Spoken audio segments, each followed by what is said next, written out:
Fugen? Garden, it's been a while. How are you? Is anyone in danger? No, everything's fine. The surrounding villages are flourishing and people are generally extremely happy. Son of a gun, Lance! I don't understand. Are you sure there isn't like a new Elder Dragon slaughtering hundreds of people? No, nothing like that. Then what's the point? Are you, I want something to do, Fugen! Ladies, gentlemen, and monsters of all ages, I love Monster Hunter Rise. I played it for hundreds and hundreds and hundreds of hours, and then I've pretty much stopped. I still pick it up now and again, of course, but I don't sit around itching to play more Rise the way that I used to. And of course, as I like to do, I have had a bit of a self-reflection as to why. And I'm sure some people will be taken aback a bit by this, but it's partially because the updates were too ambitious.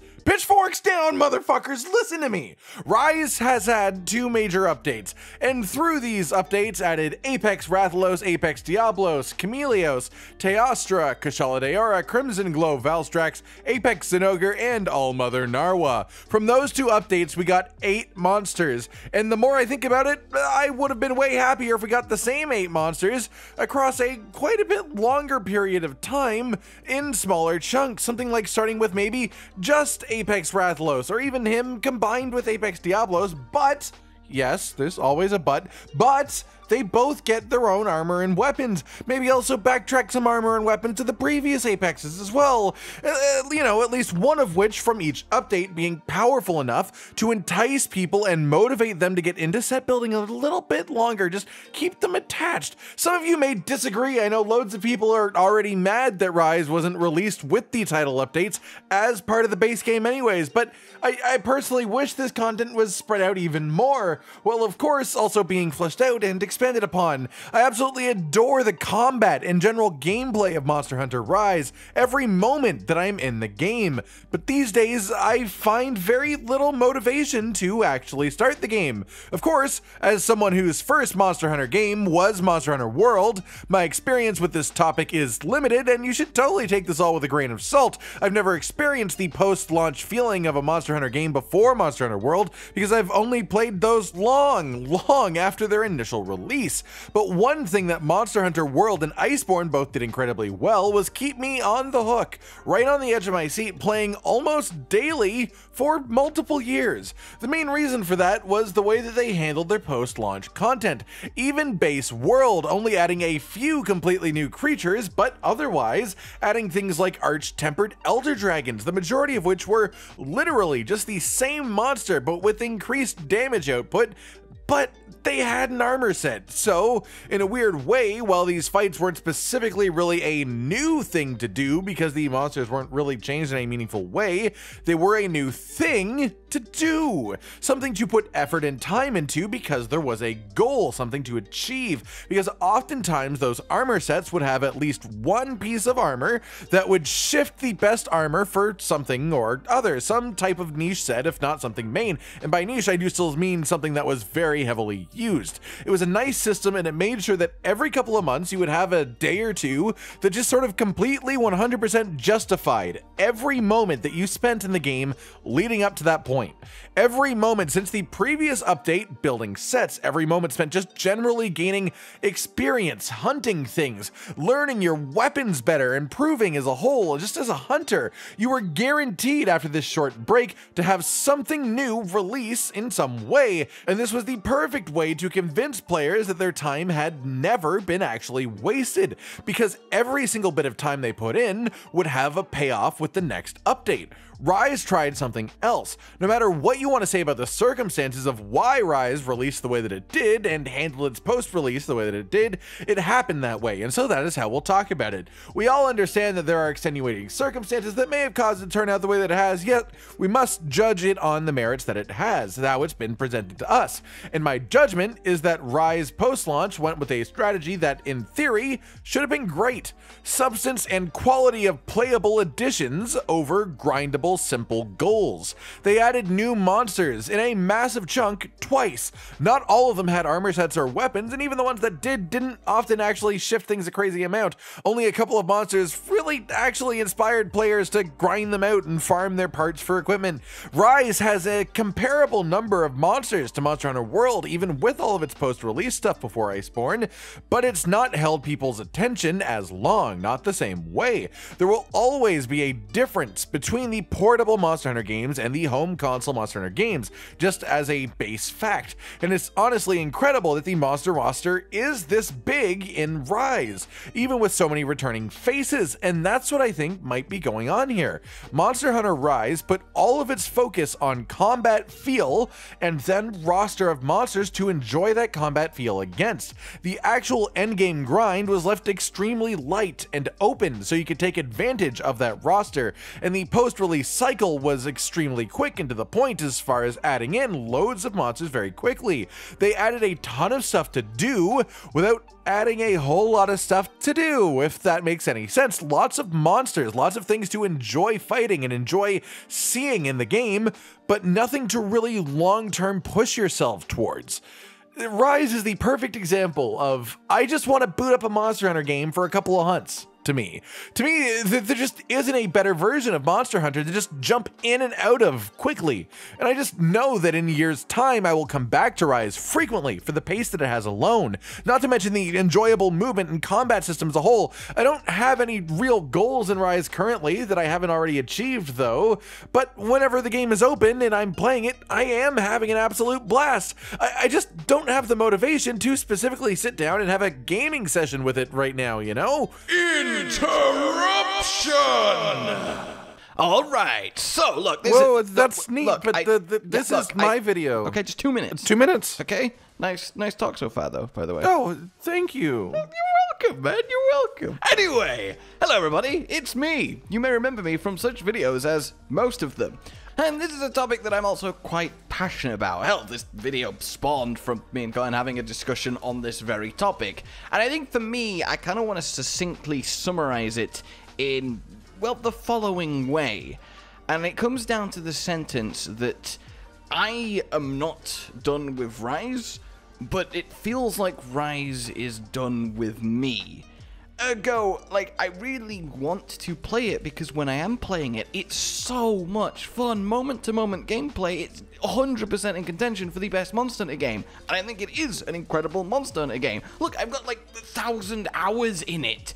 It's hard to sit here and go, oh god, I wish there was more to do, because like that is a lot of hours. That is value no matter how you look at it. But it says a lot about the game and therefore the quality and therefore the frustratingness of this problem, that despite all that hours, I still really want to play more because it's that satisfying fun to play and I love it that much. But without any inspiration to do so, well, you know, inspiration is motivation. So for me, I just want an extra fire lit. And it's so easy to be like, well, just play it for the sake of playing it. But humans are humans. The brain works how it works. The psychology of it is important. And there needs to be that little extra thing. Even something as just like far away and tiny as a single new monster in 8 months. If I knew that was happening, that would be enough. But that also feels kind of bad to say or be like, just do that, when there is, as I just said, 1,000 hour worth already complete content-packed rich game that I have enjoyed and continue to enjoy and will continue to enjoy in various videos and episodes and goodliness for you guys. But it comes from a source of, I want there to be more because I want to play more. I want to obsessively play more. I don't just want to enjoy it every now and then because it's an incredible game. I want to obsess more.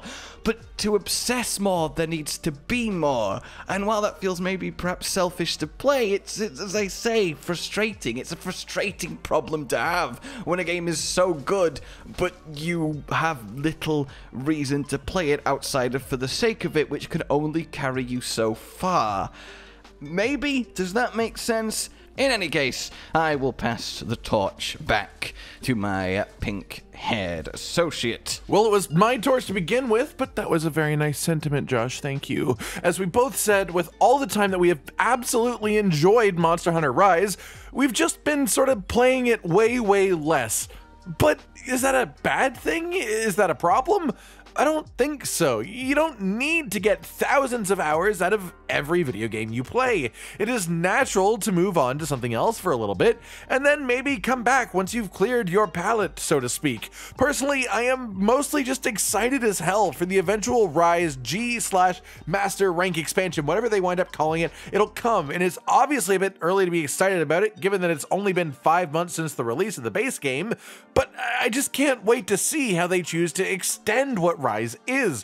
What type of endgame that they stick on that, as the G rank will likely have a proper endgame with it, with a proper guidance within it. All the new creatures that they'll put in, further ways to augment the combat systems that they've put in this game as well. I mean, I feel like it's relatively likely we get a bunch of new switch skills to mess around with. That just seems like the natural progression of Rise's combat system into expansion territory to me, and I love the switch skills, and I love every weapon in this game, and messing around with all the variability that they have, all the variety within them. And this would already fit into the mold that's been created by the base game, and it would be expanding upon the available options. I really can't wait for whatever it is that they actually do give us, because I just want more Rise. For all the complaining that I hear from some people, we need to realize that we're in a sort of beautiful renaissance period of Monster Hunter.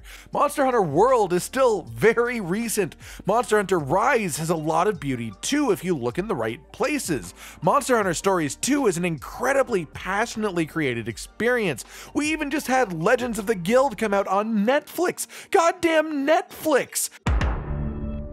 And regardless of your thoughts on it as the quality of a film, it was absolutely dripping with Monster Hunter personality and fan service that means this film was greenlit and allowed to be created with the knowledge that it was for Monster Hunter fans.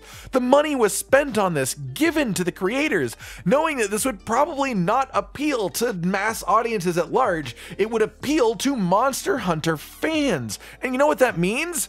Monster Hunter's sort of in the big leagues now. We as a community are large enough to warrant that kind of attention. And each and every one of the things that I just mentioned, all of them at least began their development before the success of Monster Hunter World. All of them started their creative process before knowing how many people would fall in love with this series when Monster Hunter World was released and so many new eyes fell upon it, and how much that their potential resource pool would grow. So think about it this way: everything from this point forward is in theory created under full understanding of how this series is growing, and with that, its potential, vast, unlimited potential, the resources that Capcom now has to reach into the developers' dreams and just allow us to see them, to experience what they truly want Monster Hunter to be without anything getting in their way, so we can see how they envision it. This may have all started as a bit of a somber look at me not playing a game I love quite as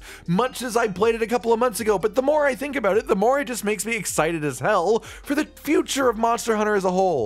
Alright everyone, I've been Cant Dinosaur, and these have been my thoughts on my own lack of motivation to play Monster Hunter Rise. How have you been handling the last few months of Monster Hunter? Are you as optimistic about the future as I am? Like if you like the video, subscribe to the notification bell for more, and most importantly, ladies and gentlemen, until next time, stay sweet.